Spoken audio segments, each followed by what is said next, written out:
Welcome back. This is part 3 in managing leadership anxiety, the anxiety that you have and the anxiety of the people around you. So anxiety is contagious. It spreads like an emotional virus. It's most contagious in systems, that is in groups, where the number one goal of that group is to get rid of the anxiety it's experiencing rather than addressing its causes, where the emphasis of the group is to feel good rather than do good and be good and achieve good things. We all have all sorts of internal triggers and sources for our anxiety. In our last video, I talked about those 5 mental models, or those 5 beliefs, those things that I believe I need, that if I have those, if I don't have those, then I'm going to have some sort of a threat, and then that's going to create anxiety. So we have those kind of triggers that come from that, or maybe we have internal triggers as like well-practiced patterns that we learned in our first group experiences.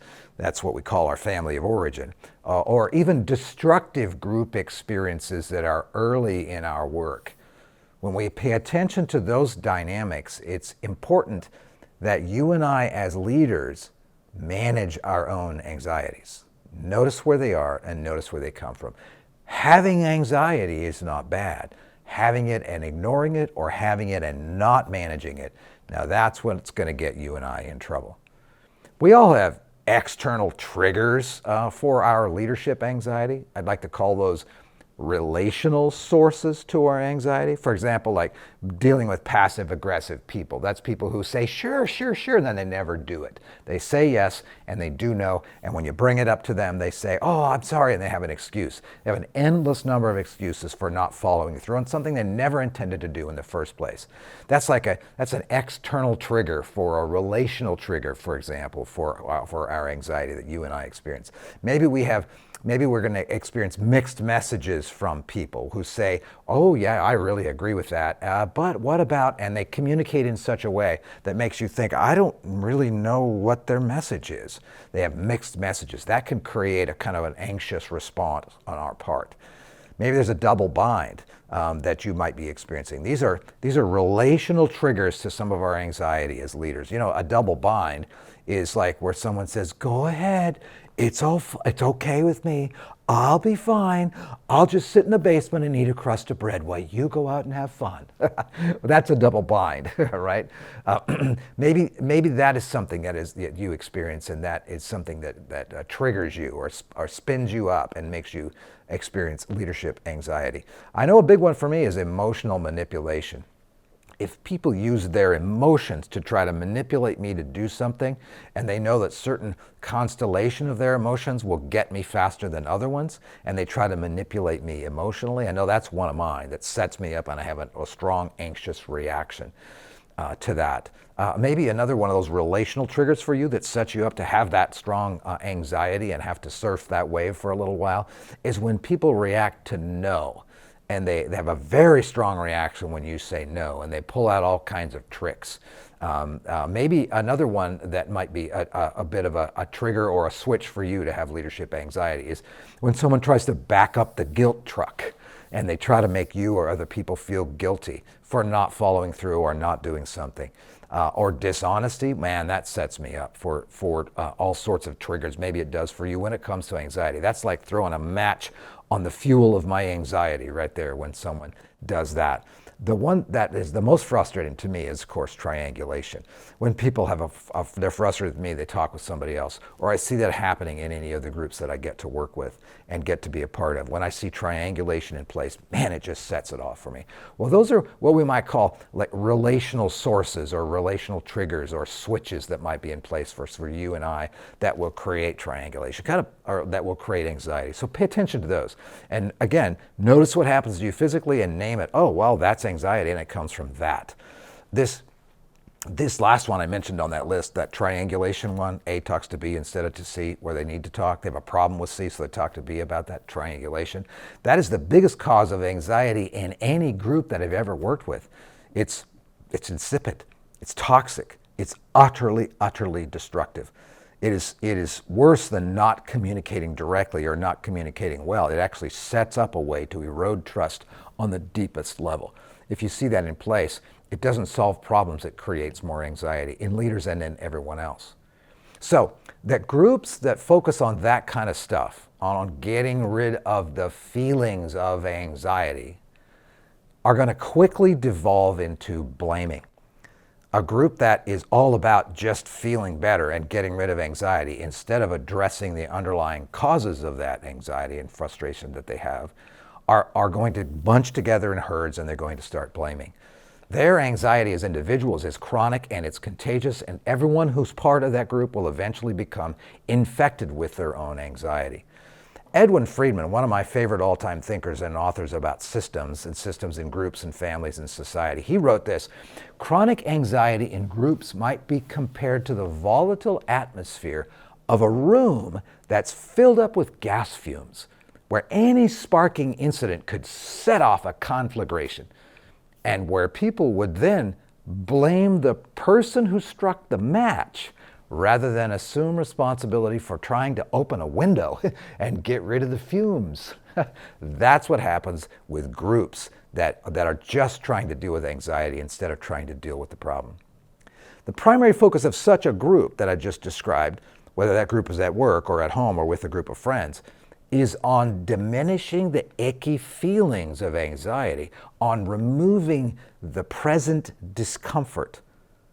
The main way that groups do that is by blaming someone for their anxiety that's fueling their discomfort. And the primary person that they blame is you, the leader. Their thought is that their discomfort is your fault, that you should do something to relieve it, and that you should do it right now. They demand a quick fix. And if you're floating in a sea of unmanaged anxiety yourself, you're going to jump at the chance to do something, anything, that will momentarily reduce that group's discomfort, or the individual's discomfort, or your discomfort, or all of it. This tactic usually makes it worse, and then the contagion spreads. But here's the shocker. Calm is not the cure for anxiety, and it never has been. Courage is.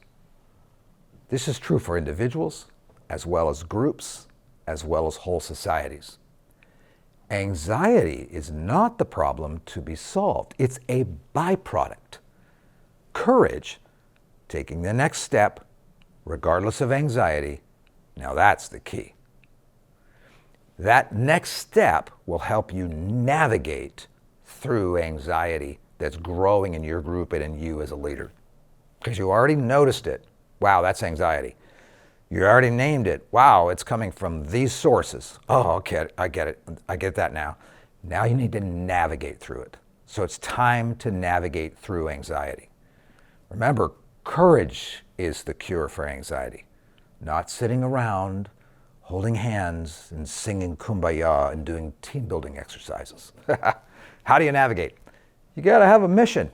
You got to have a clear, compelling, meaningful mission that's almost impossible to accomplish, difficult to accomplish. You don't have enough resources, you don't have enough time, but it's significant and it's worthwhile, and everyone has to know it. You got to have a mission. People as individuals and then groups without an other-focused, outward-focused mission that's worthy will always default to the pursuit of feeling good, to comfort, to felt protection and security. The result, without fail, of that kind of group is increasingly paralyzing anxiety. You got to have a mission. If you don't have a clear, compelling, meaningful mission, you will live in a sea of anxiety. The only way to navigate is to have that. Then, as you have that mission, you need to be result focused. That is, as we're moving toward that mission, we're doing things to achieve results. Results are what last after you've accomplished your goals, after you've done your work and you step back and it stays there. It's result focus. And you need to be other focused. That is, if you're hungry, offer someone beside you something to eat. If you're tired, step in and help a person that's a part of your group to get some rest. If you're angry and irritable, do something encouraging for somebody else. You must be other focused. If you and I become self-focused when they're in this sea of anxiety, we'll only fuel our anxiety more. This is not new. This is old as dirt. If you want to do something for someone else, it will always benefit you as much, if not more, than the other person. And also, you need to be engaged in something that requires more than one person to do. It is almost impossible to navigate through anxiety, especially as it's become your norm and the norm of people around you, alone. We have to do it with other people, especially because you and I are engaged in something that requires more than one person to barely be able to have a chance to succeed at it. Engage in something that requires another person or more. And engage in something that is achievable, but just barely, if we all perform at the best possible way that we ever could.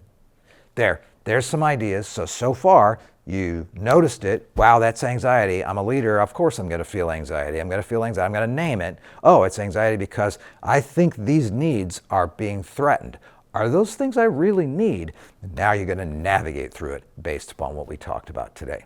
All right, there we go. Got another couple to share with you. Hang in with us. Here's to you. Keep up your good work.